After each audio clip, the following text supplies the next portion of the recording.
She counted compressions the way she always did, out loud, steady, like her voice was the only thing keeping the room from caving in. His hands had moved over her like he was memorizing her. Maliya knew she should stop. He was a stranger, a dangerous one at that, the kind of man whose name made other men go quiet, but his mouth had found her throat and the thought dissolved before it finished forming. Park Min Joon was not a gentleman. But right now, in the dark of his penthouse, with the city sprawled silent 40 floors below, he was hers. And she let herself have it. She arched into him. He pulled her closer, his breathing ragged against her skin, and she felt everything, the heat of him, the weight, the way he groaned against her neck like she was undoing something he'd kept locked for a long time. Then his grip changed. Not softer. Wrong. His body went rigid. A sound tore out of him, not pleasure, something broken, something that made every nerve in her body snap to attention, and then he was convulsing, chest locked, back arching off the sheets, eyes rolling back until there was nothing but white. Min Joon. She grabbed his shoulders. Tried to hold him still. 15 seconds. 20. And then just like that, the seizing stopped. And so did he. No movement. No sound. His chest, still. Hey. She pressed 2 fingers to his neck. Pulse there but faint, stuttering, unreliable. Hey, stay with me. Nothing. She didn't scream. She didn't freeze. She threw the sheets back, locked her hands together over the center of his chest, and started compressions, fast, hard, measured, the way they drilled into her body until it became reflex. 1. 2. 3. 4. The city glittered below like nothing was wrong. Silk sheets. Expensive cologne. A man who minutes ago had made her feel like the only person in the world, now lying completely still beneath her palms. Come back, she thought. Then, because she was a nurse before she was anything else, airway clear, pulse weak, keep going. She didn't know his last name. She knew his pulse. That would have to be enough. 3 hours earlier she should have gone home after her hospital shift. 12 hours on her feet, 2 codes, 1 patient who had called her sweetheart every time she adjusted his 4 and meant it as an insult. She had earned her couch, her bonnet, and whatever was left of the jollof in her fridge. Instead she was here. Underground lounge, dim lighting, a bar top that had seen money that didn't need to announce itself, shaking cocktails for people who wouldn't remember her name by morning. Second job. 3rd week of it. Her student loans didn't care about her exhaustion and neither did her landlord, so neither could she. She was good at this though, the bartending, the reading of rooms, the strategic smile. Nursing had taught her how to move through spaces where tension lived without absorbing it into her body. You learn to stay present without getting pulled under. She applied the same skill here. The lounge had a specific kind of clientele. Not loud money, quiet money. The kind that didn't need to announce itself because everyone in the room already knew. Suits without ties. Women who wore their jewelry like punctuation. Conversations that dropped half a volume whenever someone new walked in, because information in places like this was currency and you didn't spend it carelessly. Maliya had been working the bar for 20 minutes when the room did it, that collective, almost imperceptible adjustment. Shoulders straightening. Eyes cutting sideways then deliberately away.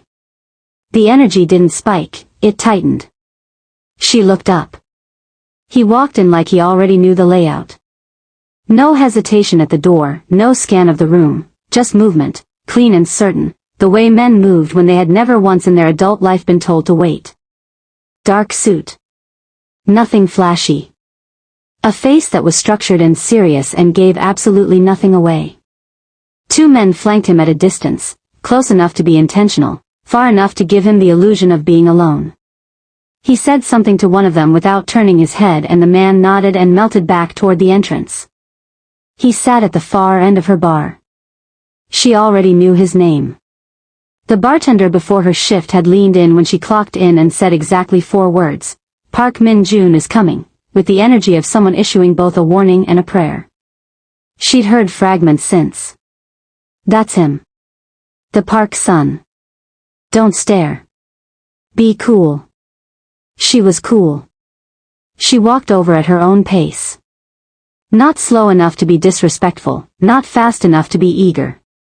"McCallan," he said, before she could speak. "Neat. How old?" A pause. Small. Like the question had surprised him in a way he hadn't budgeted for. 18. She poured it without breaking eye contact, which was either confidence or recklessness, and she'd stopped telling the difference years ago. He watched her hands, not her body, her hands, and that detail settled into her awareness and stayed there. He didn't perform. Didn't lean in, didn't smile with intent, didn't do any of the things men did when they wanted you to know they were interested. He just received the glass, took one measured sip, and looked out at the lounge like he was running calculations no one else could see. 40 minutes passed. He nursed that same glass. His phone lit up twice. She caught the name the second time, Seo Yun, and watched him turn it face down with the practiced ease of someone who had made that motion automatic. No expression. No hesitation. Just, gone. She said nothing. Slid a water glass beside his drink without comment. He looked at it. Then at her. "I didn't ask for that. You've been here 40 minutes. 2 sips. She shrugged. "Hydration's free." The idea of a smile moved somewhere behind his eyes. "You always this attentive?" "Occupational habit." "Which occupation?" "The one I'm doing right now." He looked at her for a long moment in that way that felt more like assessment than attraction, like she was something he was deciding how to categorize, and she held his gaze without flinching because she had learned a long time ago that looking away first told people everything they needed to know. He drank the water. They exchanged maybe 8 sentences more before last call. Nothing personal. Nothing that would hold up as evidence of anything. But she'd worked enough rooms to know that conversation didn't need volume to carry weight. Every exchange felt like a door opening a crack, not enough to see inside, just enough to know something was there. She learned he didn't sleep well. Not from anything he said but from the way he tracked the time without checking his phone, and the way it's late came out of him at 1 a.m. like a reflex tied to something unhappy. She learned he noticed everything. He made one comment about her speed rail organization, specific, accurate, unsolicited, and something about the precision of it made her pay attention to him differently. She learned he was exhausted by performance. She read it in the way he exhaled slightly every time she spoke to him like a normal person. Like relief was something he'd learned to receive in very small quantities. By last call the lounge had emptied. He was still there. She folded her bar towel. "We're closing." "I know." She looked at him. He looked back. The low jazz that had been threading through the night faded out and the silence that replaced it had weight. "I don't do this," she said. Not a warning exactly. More like honesty. "I know," he said quietly. She picked up her jacket. She should have gone home. She didn't. His penthouse was exactly what she expected and nothing like it. The money was clear, floor-to-ceiling glass, a city view that made you feel powerful and small at the same time, furniture chosen by someone who understood restraint. But it was bare in the way spaces are when someone sleeps somewhere but doesn't live there. No photographs. No warmth.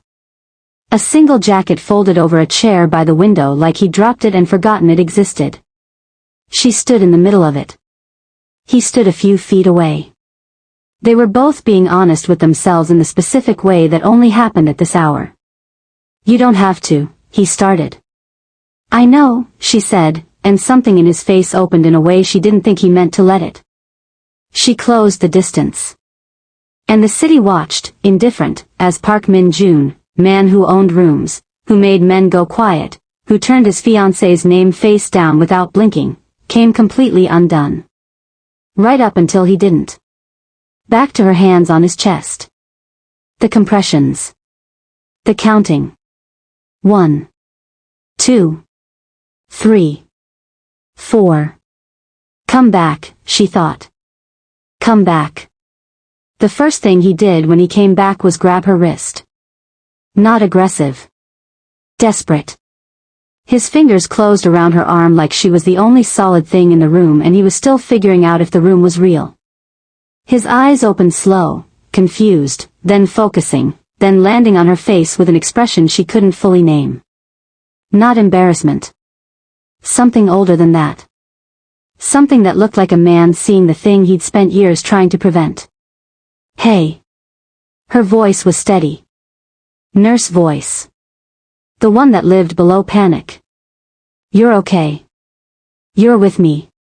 Don't try to sit up yet. His chest rose and fell. Rose and fell. She kept 2 fingers at his pulse point and counted silently, stronger now, more even, coming back into rhythm like a song finding its tempo. What? His voice came out rough, scraped clean.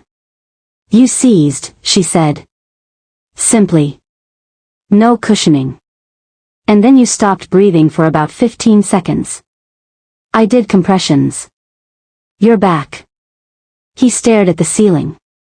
She watched him process it, could almost see the sequence moving across his face. What happened? Where he was. Who was with him? What she had seen.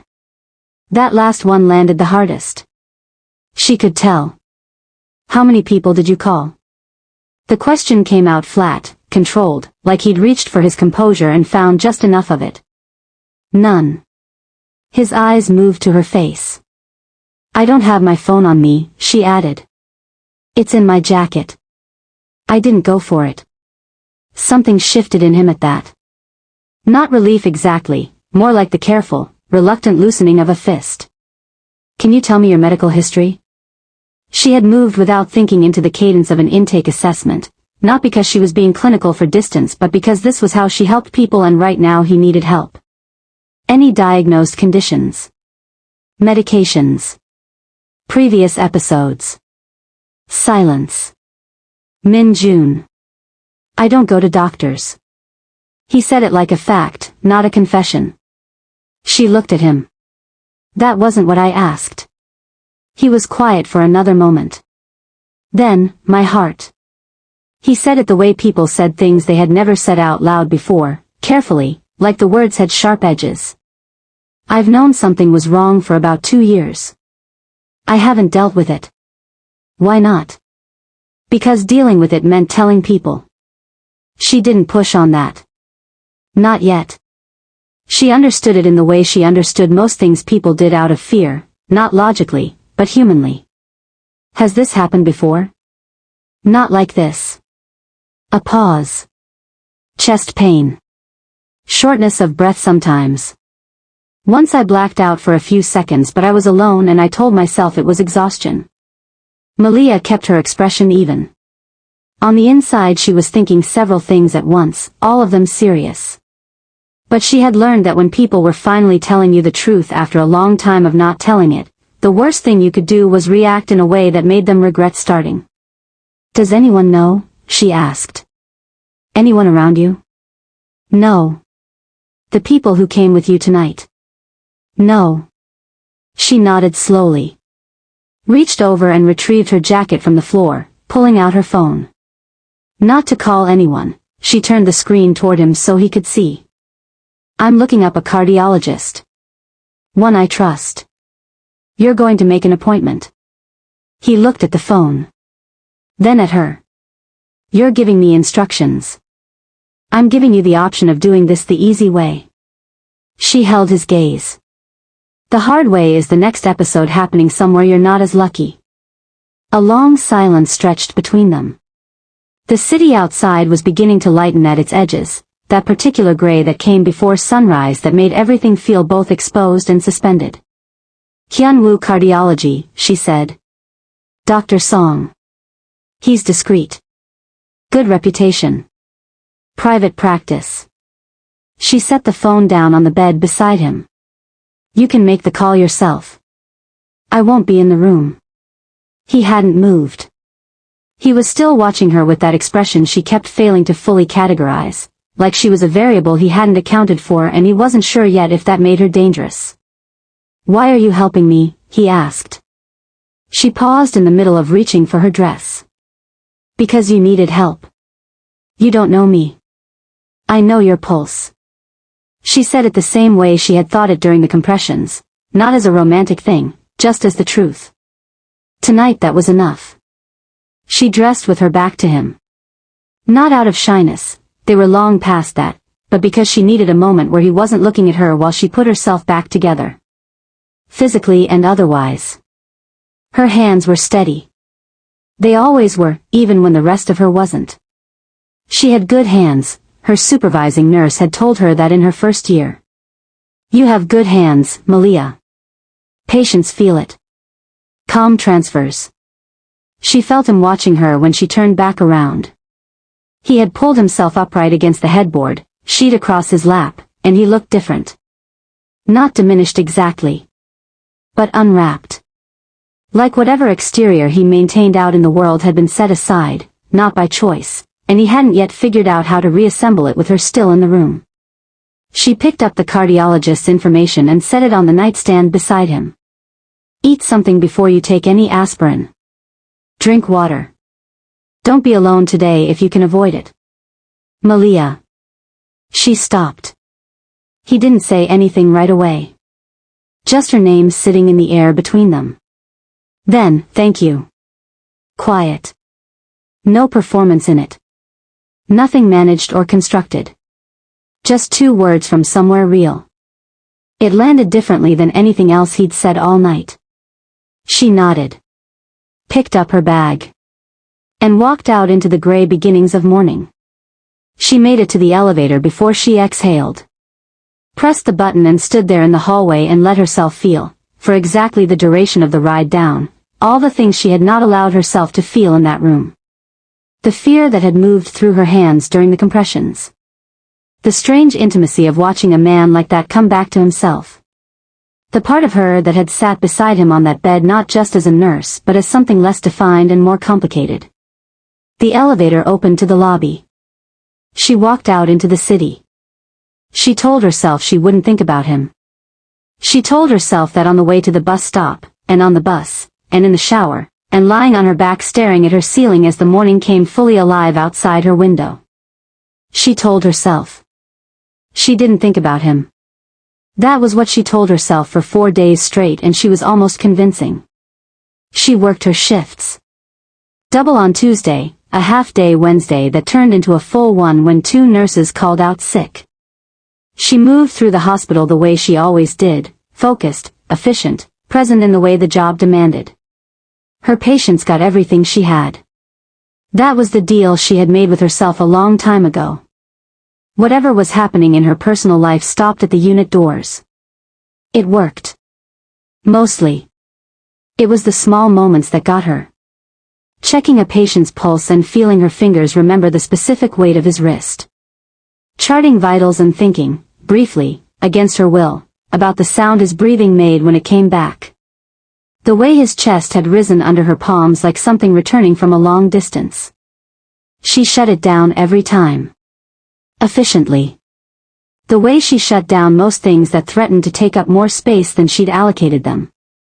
On Thursday her coworker Jade dropped a coffee on her station and leaned against the counter with the expression of someone who had been waiting for an opening. "You're doing that thing," Jade said. "What thing?"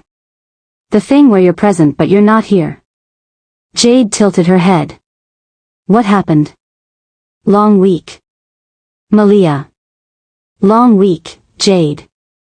Jade looked at her for a moment, decided not to push, and picked up her chart. But she paused before walking away. "You know you can talk to me." "I know." She meant it. She also meant the silence that followed it. She wasn't ready to put words to something she was still refusing to name.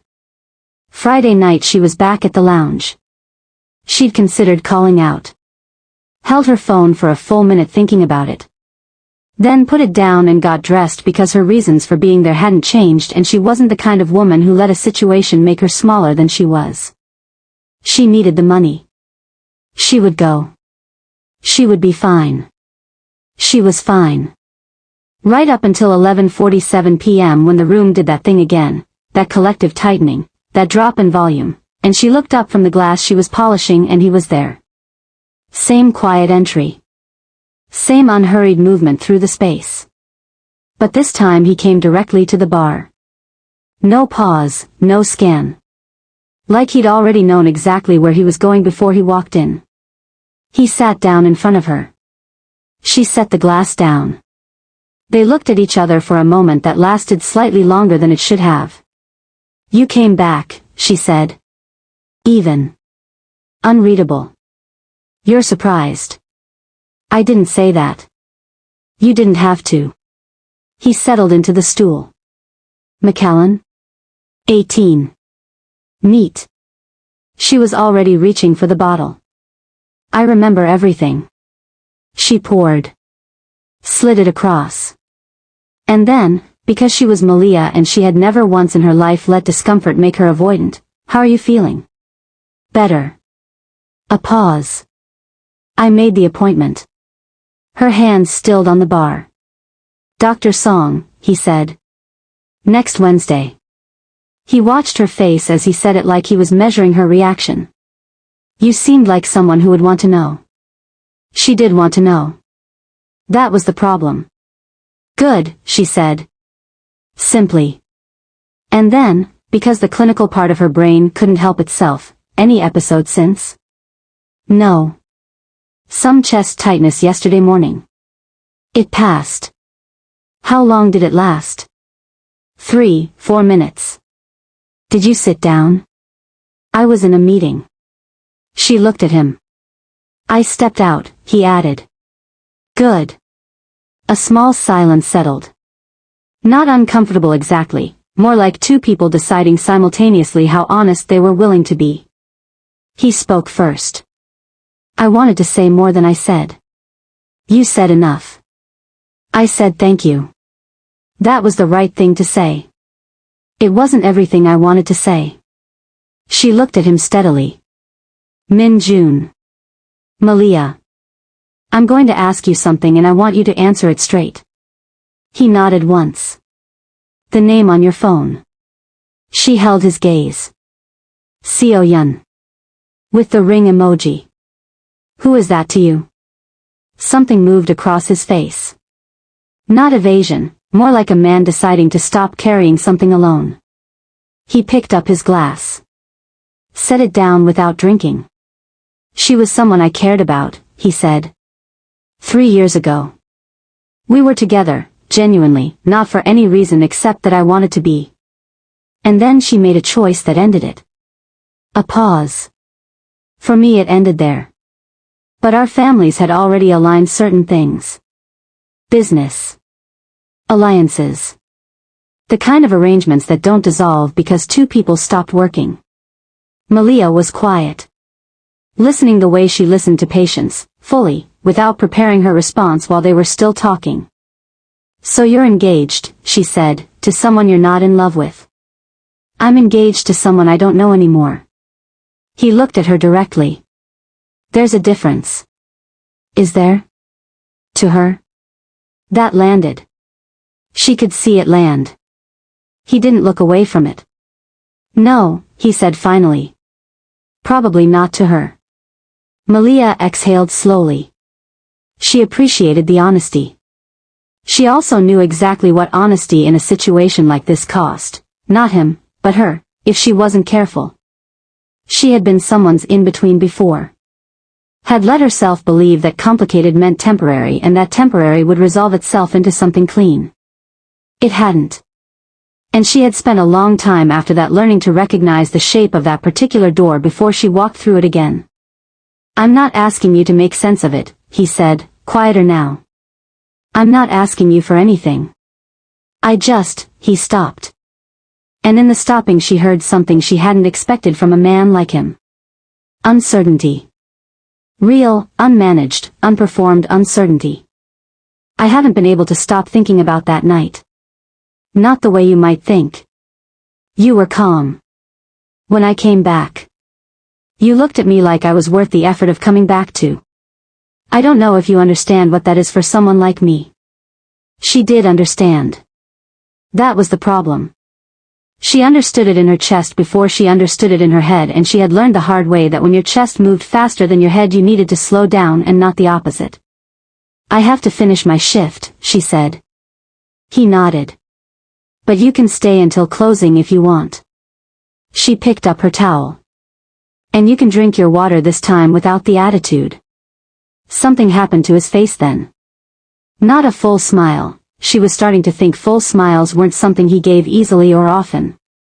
But something close. Something genuine and slightly unguarded that changed the whole architecture of his expression. He reached for the water glass she'd already placed beside his Macallan. Drank. He stayed until closing. They didn't talk much more. The lounge filled back up. She had work to do, and neither of them was the kind of person who needed to fill silence to feel comfortable in it. But she was aware of him the whole time, the way you were aware of something that had changed the atmospheric pressure of a room. When the last guests filtered out and she was wiping down the bar, he was still there. She didn't tell him they were closing this time. He didn't pretend he didn't know. She turned off the back lights and came around the bar and stood beside him, not in front of him, beside him, and they both looked out at the empty lounge for a moment. "I don't know what this is," she said. Honest. Direct. It was the only way she knew how to be. "Neither do I," he said. "That doesn't scare you?" He considered it. "Everything I've ever been certain about has been decided for me." He glanced at her sideways. Not knowing for once feels different. She sat on the stool beside him. Not a decision exactly, more like her body making a choice before the rest of her caught up. "I'm not easy," she said. "I don't do complicated without saying it's complicated. I don't pretend things are small when they're not. I know. You don't know me. I know you didn't call anyone." He said it the way she had said "I know your pulse," simple, grounded, meaning more than it appeared to. "I know you gave me the name of a doctor and told me to eat before I took aspirin and walked out of my penthouse at 6 in the morning without asking me for a single thing. I know that in the worst moment I've had in years, you were the steadiest person in the room." He paused. "I'd like to know the rest." Maliya looked at him for a long time. The city outside was alive and indifferent, and neither of them belonged to the other, and there were at least a dozen reasons this made no sense. She thought about all of them. And then she stayed on the stool beside him. And that was something. The first time he came to find her outside of the lounge, he didn't announce it.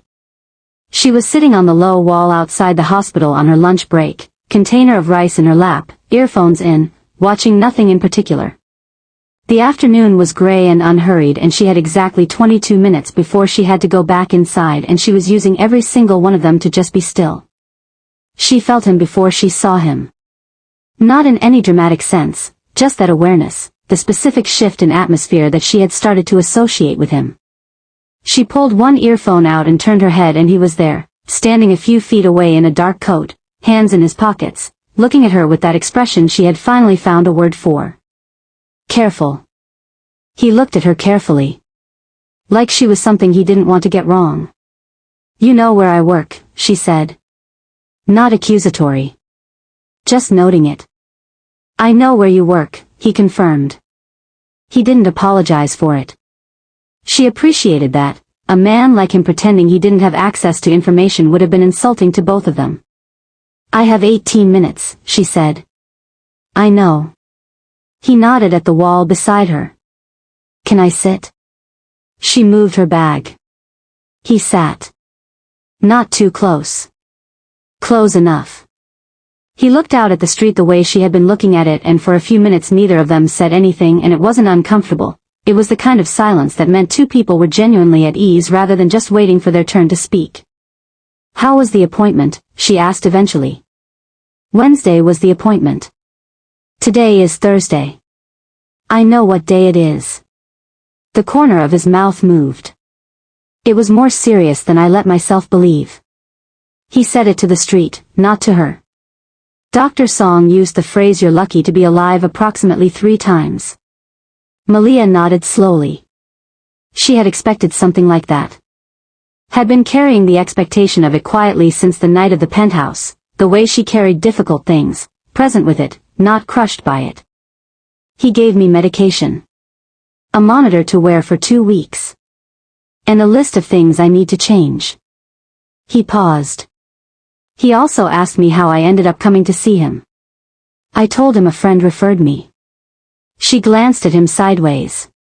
A friend. The most accurate word I had. She looked back at the street. Something moved in her chest quietly. She let it move and didn't chase it. Are you taking the medication? This morning was the first dose. Good. She picked up her rice. Eat regular meals. Don't skip them because you're busy. It affects how the medication works. You're doing it again, he said. Doing what? Taking care of me. She kept her eyes on her food. I take care of people. It's not specific to you. It feels specific, he said quietly. She didn't answer that. But she didn't disagree either. They sat together for the remaining 14 minutes and he didn't try to make it into something and she didn't try to make it into nothing, and when her alarm went off she stood and picked up her bag and he stood with her. I'll be at the lounge Saturday, she said. I'll be there, he said. She walked back into the hospital. She was smiling before she reached the doors. Small. Private. The kind she kept for herself. Saturday he came and this time he brought food. She didn't find out until her break. One of the other staff came and told her someone had dropped off a container at the back for her, no note, just her name on the outside. She opened it and it was Korean food, still warm, the kind that came from somewhere that knew what it was doing. Japchae and rice and something braised that she couldn't name but ate entirely. She texted the number she had saved and typed, "You can't just bring food to my job." His response came back in under a minute, "You told me not to skip meals." I extended the philosophy. She stared at her phone. Typed back, "That made no sense." He sent back, "You ate it though." She put her phone face down on the break room table and sat there for a moment with the particular expression of a woman trying very hard not to find something charming and failing completely. He started texting in the mornings. Nothing significant, a question about the medication and food combinations twice, once a photo of his monitor reading that she hadn't asked for but analyzed immediately and responded to with clinical precision that she suspected he saw right through. He sent her a photo of a sunrise from his window one morning with no caption and she looked at it for longer than was strictly necessary. She sent him back a photo of her hospital coffee with the caption, "This is what the opposite of that looks like." He responded, "Come to mine for coffee." She responded, "Absolutely not." He responded, "Noted." 3 days later she was in his kitchen at 7 a.m. and he was making her coffee with the focused attention of a man who had decided this was important and was not going to do it incorrectly. She sat on the counter and watched him and thought about how strange it was, this man who made rooms go quiet, standing in his own kitchen in a gray t-shirt, reading the instructions on her preferred coffee bag because she had mentioned it once in passing and he had apparently memorized it. "You don't have to do that," she said. "I know how to make coffee." "That's not what I meant." He looked up. He knew what she meant. "I want to," he said simply. And went back to what he was doing. She looked at his profile, the line of his jaw, the steadiness of his hands, the quiet concentration, and felt something she had been carefully not feeling for weeks move through her like a current she couldn't redirect. She was in trouble. She knew it the way she knew things she didn't want to know, completely, calmly, and too late to do much about it. He handed her the coffee. She wrapped both hands around the mug and looked at him over the rim. "Min Joon. Maliya. This is getting complicated. I know. I need you to understand what complicated means to me.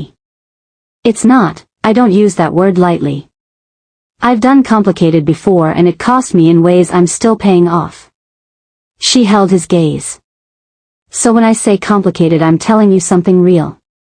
He leaned against the counter across from her and gave her the full weight of his attention, not defensive, not reassuring, just present. "Tell me," he said. So she did. Not everything. But enough. A man, 2 years ago, who had told her his situation was temporary and believed it when he said it and still couldn't deliver it. The way she had made herself small trying to fit into the margins of someone else's real life. The version of herself she'd had to rebuild afterward, not broken, but different, more careful, more honest about what she needed before she gave anything.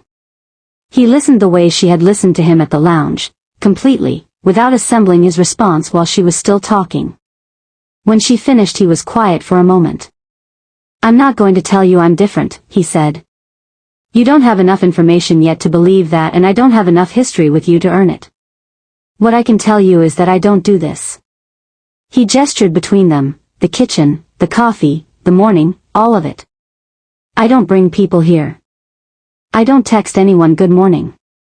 I haven't sat on a wall outside someone's workplace in my adult life." A pause. "I don't know exactly what that means yet. But I know it's not nothing." Maliya looked at him. "It's not nothing," she agreed quietly. He reached over and very gently tucked a lock behind her ear that had fallen forward. Simple. Unhurried. Like he'd been doing it for years. Her breath caught somewhere between her chest and her throat and she let it, because there was no point pretending. They stayed in the kitchen until the coffee went cold. Neither of them noticed. The dinner was his father's idea. Min Joon told her about it on a Wednesday evening, 2 weeks into whatever they were carefully not naming. He said it the way he said difficult things, directly, without softening it into something manageable. "My father is having a family dinner Sunday. Seo-yeon will be there. Her family too." He paused. "I've been putting off a conversation that needs to happen and I think Sunday is when it happens." Maliya was quiet for a moment. "What kind of conversation?" "The kind that ends things." She looked at him carefully. "Min Joon. Don't do that because of me." "I'm not." He met her eyes steadily. "I told you what she did. I told you what this arrangement is. I've been letting it continue because dismantling it has consequences I've been avoiding. But I'm tired of building my life around things I don't choose." Something in his face settled into certainty. "That has nothing to do with what you and I are. It has everything to do with who I am." She believed him. That was the thing about Min Joon, when he said something real, it arrived without decoration, and she had learned to recognize the difference between a man performing honesty and a man actually practicing it. "Okay," she said. "Okay," he repeated. The Park family home was the kind of house that had been impressive for so long it had stopped trying. Large, understated, full of the specific quiet of old authority. Dinner was already on the table when the families arrived, Seo-yeon and her parents across from Min Joon and his father, Elder Park at the head of the table like a man who had never once in his life sat anywhere else. Seo-yeon was beautiful. Min Joon had known her face for 3 years and knew that beauty was the least complicated thing about her. She sat with perfect posture and said the right things and looked at him with an expression that had learned to resemble warmth from a distance. The dinner moved through its early stages, food, pleasantries, business conversation between the fathers that moved like a river with a current underneath. Min Joon was quiet in the way he was always quiet in these rooms. Present, contained, giving nothing away. It was Seo-yeon's mother who reached for it first, casually, over the second course, in the voice of someone raising a topic that had already been decided. "We were thinking the engagement announcement. A proper one, public. Before the new year would be ideal timing for both families." Elder Park nodded slowly, considering. Min Joon set down his chopsticks. The table didn't notice immediately. But his father did, the small motion, the stillness that followed it, and looked at his son with the attention of a man who had learned to read him across many years and many silences. "Min Joon," his father said. Neutral. A question without being one. "I won't be making an announcement." He said it the same way he said everything, level, unembellished, no performance in it. Before the new year or otherwise. Seo-yeon's father's expression shifted. Her mother set down her glass. Seo-yeon looked at Min Joon and something moved across her face that was more complex than the expression she'd been wearing all evening. Something that knew this was coming and had been dreading the shape of it. "This isn't the place," Elder Park started. You've been asking me to find a place for 8 months, Min Joon said, still level. I'd like to say this once, clearly, so there's no room for it to be reinterpreted into something more convenient. He looked at Seo-yeon directly. Not cruelly. Just honestly. We don't work. We haven't worked for a long time and we both know why. I'm not interested in building something on a foundation that was broken by a choice you made. I don't say that with anger. I'm saying it because it's true and everyone at this table deserves the truth more than they deserve a comfortable arrangement. The silence that followed was the specific kind that happened when a room full of people were recalibrating simultaneously. Seo-yeon's mother found her voice first. What choice? What is he? Mom. Seo-yeon's voice was quiet. Final. She didn't look at her mother. She kept her eyes on Min Joon and in them was something complicated and tired and maybe, underneath everything, a little bit relieved. Don't. Her mother looked between them. Understanding arrived on her face and brought discomfort with it. Seo-yeon's father stood. Said something to Elder Park in a low, tight voice about discussing this privately. Elder Park responded with the measured calm of a man who was furious and experienced enough not to show it at the table. The evening dissolved from there, not loudly, but irreversibly, like a scene coming apart stitch by stitch. His father found him on the terrace afterward.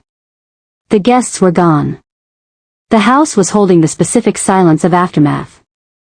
Min Joon stood at the terrace railing looking out at the dark garden and heard his father's footsteps and didn't turn around.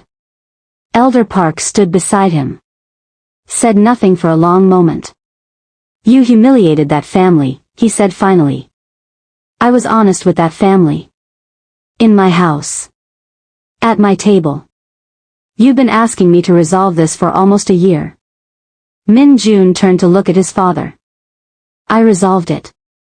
Elder Park studied his son with the expression of a man trying to determine how much of this was defiance and how much was something else.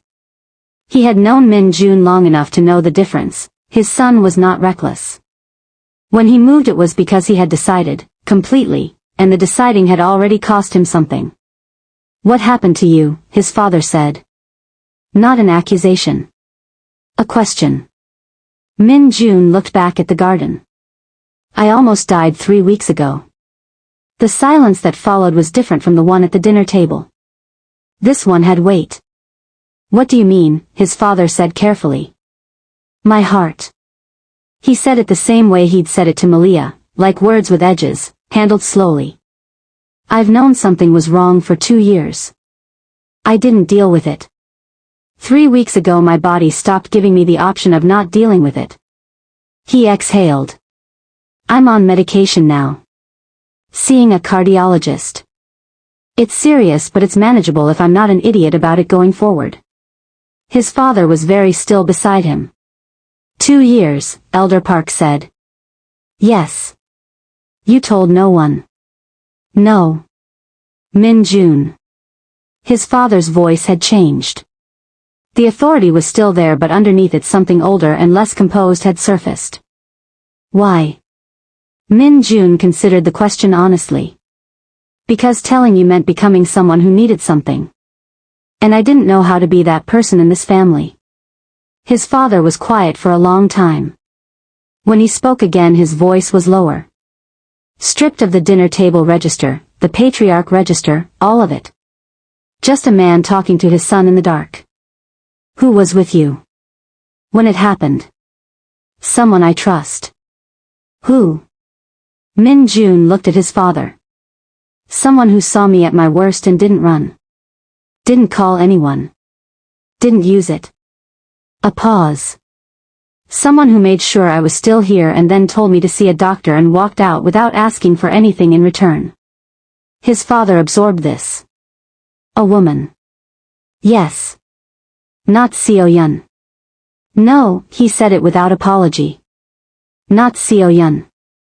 Elder Park turned to look at his son fully, this man he had raised, who had always been contained and capable and unreachable in the specific way of people who had learned early that need was a liability. And something in the father's face shifted, quietly, towards something that looked like understanding arriving late and knowing it. This woman, he said. Is she the reason for tonight? No, Min Joon said. And meant it completely. I ended it because it was already over and I was the only one still pretending otherwise. She is something separate. Something I chose. Those are two different things. His father was quiet again. Then, slowly, he put his hand on his son's shoulder. Brief. Firm. The way men in their family said the things they didn't have the architecture to say out loud. Min Joon put his hand over his father's for just a moment. Then they both looked back at the dark garden and let the night hold the rest of it. He called her on the way home. She picked up on the third ring, voice soft with the specific texture of someone who had been awake but resting, not quite sleep. How did it go? She said. Not a question exactly. More like an opening. It's done, he said. The engagement. It's done. A breath on her end. Are you okay? Yes. And then, because it was her and honesty had become the only register he knew how to use with her, my father knows about my heart. Silence. Then, how did he take it? Better than I expected. Worse than I deserved. She made a soft sound that wasn't quite a laugh but lived next to one. That's very honest. I'm working on it. He was in the back of his car, City moving past the window, and he could hear her breathing on the other end of the line, and it was steadying, in the way she was always steadying, in the way he had started to build his days around without fully realizing he was doing it. Maliya. Can I see you tomorrow? Not the lounge. Not a bar or a penthouse or any space that belonged to the version of himself he performed for the world. Just her. Whatever that looked like. Wherever she was comfortable. She was quiet for a moment. Come to mine, she said. I'll cook. Something moved through his chest that had nothing to do with his heart condition. Okay, he said. Okay, she said back. He looked out at the city and thought about a woman on a wall outside a hospital eating rice in the gray afternoon, and a kitchen and cold coffee, and hands steady on his chest in the dark counting him back into the world. He thought about the specific feeling of being seen. Not managed. Not leveraged. Not maintained. Seen.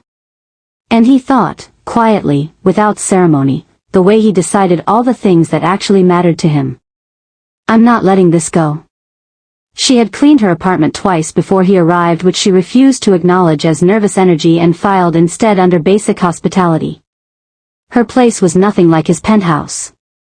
It was small and warm and entirely hers, plants on the windowsill that she had kept alive through sheer stubbornness, photos on the fridge, a bookshelf that had run out of shelf and started stacking horizontally, a throw blanket on the couch that had seen better days and wasn't going anywhere.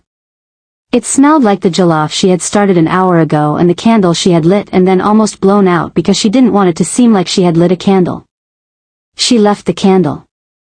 He knocked at exactly the time he said he would. She opened the door and he was standing there in a simple black sweater and dark trousers, no coat, holding a small paper bag and looking different. Not the lounge version of him. Not the penthouse version. Something quieter. Something that hadn't been dressed for anyone's consumption. She stepped aside to let him in. He crossed the threshold and stood in the middle of her living room and looked around the way he looked at everything, carefully, taking it in. His eyes moved over the plants, the bookshelf, the blanket on the couch, the photos on the fridge. She watched him take in her life and felt briefly, voluntarily vulnerable in a way she hadn't felt in a long time. It suits you, he said. Meaning small? Meaning real. He looked at her. It feels like someone actually lives here. She took the paper bag from him, wine and a small box that she opened to find were the exact same Korean sweets she had mentioned once, offhandedly, not even as a preference, just as a passing memory of trying them years ago. She looked at the box. Then at him. You remember everything, she said. Everything, he confirmed quietly. She set them on the counter and went back to the stove, and he followed her into the kitchen the way he had started to move through her spaces, like he belonged there without assuming he did. He leaned against the counter and watched her stir, and the domesticity of it should have felt strange and didn't, which told her something she was finally ready to stop arguing with. "Smells incredible," he said.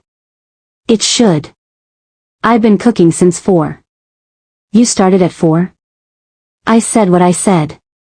That almost smile moved across his face, and this time it went all the way.